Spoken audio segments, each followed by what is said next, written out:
Well, hey kids, welcome back to the channel. Today is Wednesday, and today is the next in my series of film reviews. I'm kind of excited about this one. So hopefully some of you have probably seen this already. It only came out recently, but it's actually pretty good. Today we're going to be talking about a film called Arcadian. So Arcadian was written and directed by Benjamin Brewer. You might know that name from a little something called Everything Everywhere All at Once. And written by Mike Nyland, who worked on a little film called The Unbearable Weight of Massive Talent. So, you know what's coming next. Our film stars our hero, Nicolas Cage. There are those who believe they came after the pollution people caused. And they're here to cleanse the planet of the human race. Nicolas Cage is a father who is raising two sons after the end of the world. We don't know exactly how the world ended. We have no idea what this apocalypse was. And we're mostly focusing on this generation that grew up after the end of the world, so they don't know either. So that's kind of an important point in the story, that no one seems to know exactly what happened to keep it from happening again. So that's interesting. So his two sons, we see them in the beginning as infants. I believe they're supposed to be twins. But we come into the story with them as teenagers. Now, our two sons are played by Jaden Martell and Maxwell Jenkins. Now, you would have seen these guys in a bunch of other things. Jaden Martell actually was in the 2017 remake of Stephen King's It. And Maxwell Jenkins was kind of best known because he played Will Robinson in the Netflix version of Lost in Space. I have to stay vigilant. Do you understand? Yeah. All right. And they have some other credits between them as well. One of them, I think, was in Sense8 and some others. So, like, you know, these were child actors that have been working for a while. And, of course, we don't have a whole lot of characters in this story, obviously. But there is sort of an adjoining farm that we are introduced to kind of early on. These people are a lot better off than Nicolas Cage and his boys. They've got livestock, all kinds of other things. They're doing pretty good over there. They're important because one of the characters that we are involved with quite a bit in the story is their daughter, which is Charlotte, and she's played by Sadie Sutherall, who was in Saltburn. It was good to see you. Now, you guys know me. I've said it before. I will never turn up my nose at, like, a post-apocalyptic dystopian fiction, ever. I will never turn my nose up at that. Well, that's what we're dealing with here.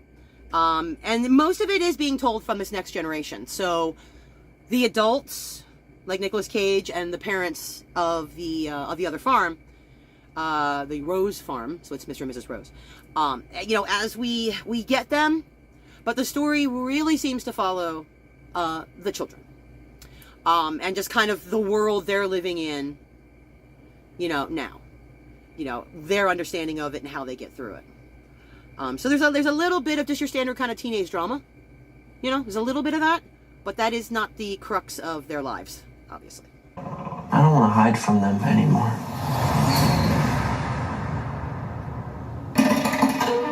What do we do? So, let's start with the score. There's music, but it's not really a score. Like, it is, but it isn't. There's really great use being made of silence, just as much as there is of cacophony, which, very good, right? That's a very important balance. And as I looked it up, and I looked who the score composers were, it suddenly makes a whole lot of sense to me. One of our composers is Kristen Gundred, who, some of you might know who she is. She was actually one of the members of the Dum Dum Girls, and actually works now under the name Christian Control. And she actually does like a Sirius FM radio show, like once a month, which is basically her experimenting with ambient sound. So, right up her alley. Yeah, right up her alley. The other person I saw listed is Josh Martin. Not particularly familiar with him, but he was apparently the drummer for a band called Pearls and Brass. So they brought in two alternative musicians, one of which we know for a fact, that is to say Kristen Control, who really knows how to mess with sound. Now I'd like to take a minute to talk about the special effects. Okay, look, guys. We might not know what caused this apocalypse, and we don't necessarily know what the danger is right now, like what this thing is, because you see it. I'm calling it a nope beast. Because the minute you see that, you're like, nope. The design element on this thing is insane. Just insane. I think it's literally one of the scariest freaking monsters I've seen. It's fully CGI for the most part, but it almost kind of had to be because of what it does and how it moves. The noises it makes. Guys, nope. This thing is terrifying, you guys. There were a lot of names listed. I don't know who specifically to credit. If there is a special effects house that worked on this, or it was just a team of individuals working together, I do not know. One of the things I will mention, though, is that in the post-viz, the 3D creature design and modeling was done by Alex Brewer. I don't know if he's related. Brothers or his son, I don't know. But, you know what? If there's nepotism involved in here, it was well used. Because, yikes, you guys. Yikes on this monster. I'm not even sure what it was. Like, I can't even begin to assemble the pieces of it to tell you what it looks like. You see a little bit of it in the trailer. Enough of it to know that, no. Nope. They're coming up from underneath us. They'll break in any second. So, yeah, this thing was actually really fun, you guys, because, like I said, they don't really tell you what happened. You're just dealing with the aftermath of what happened. And I kind of like that. I'm okay with unexplaining them. Especially with something like this, because you're dealing with a next gen, right? So I'm good with the unexplainium because they don't know either, right? So you're just kind of surviving it along with them, which I'm cool with. I can absolutely get behind that. The acting in this thing is really tight all across the board.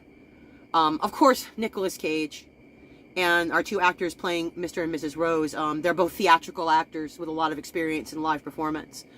But then also the kids, because they're our real focus. And they are just good. Like, they're believable, they're real. Like, I can't fault anything in any of the acting at all. And like I said, I love the use of the anti-score, which I thought was amazing. And then there's the Nope Beast. It's the Nope Beast from Fuckvatistan. Nope, no thank you, sir. No thank you. Just, there's a lot got done right here. And the good news is, too, by the way, in case you're wondering, this thing has a really short runtime. It's about 90 minutes, give or take. So, there's not a lot of unnecessary stuff. It plays like a short film. You know, I mean, technically a short film was what? Less than 45 minutes to technically be a short film. But, at 90 minutes, it plays like a short. There's not a whole lot of unnecessary crap. They just kind of jump right into the story and then kind of push you along through it to the end. It doesn't try to over-explain anything. It doesn't try to explain much of anything, which I like. It just kind of throws you in the middle of the situation, and it's up to you to figure out what the hell you're looking at. And I kind of dig that. It doesn't give you too much to try and think about it too much. You know, it's just a nice, fun, little action-packed ride. It's scary. It's a good story. You just watch it and have some fun with it. I had a really good time with it myself. Bringing us together as a family. Rating system. So, I would say on a scale of 1 to 5, I will give this 4.5. Nope beasts. I tell you guys, those things are creepy. So I'd say 4.5 out of 5. It's good. It's fun. It's not world changing. It's just a fun little popcorn movie. Watch it, be scared, have a good time, move on. It's worth it. Absolutely a good time. And as I said, it's only 90 minutes long, so you're not giving up that much of your day to watch it. Okay, so I guess that's it for me for this week. Make sure you check with us next week if you're kind of like what I'm doing. I got going on here. There's a little button over here someplace for a subscription button. Go ahead and subscribe to the channel. You'll get notifications or when my reviews go up and whatever other weirdness I decide to do.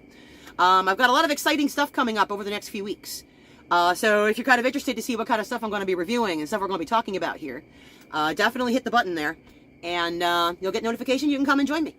So that'll be a good time. All right, kids, I guess that's it, and I will see you guys next week.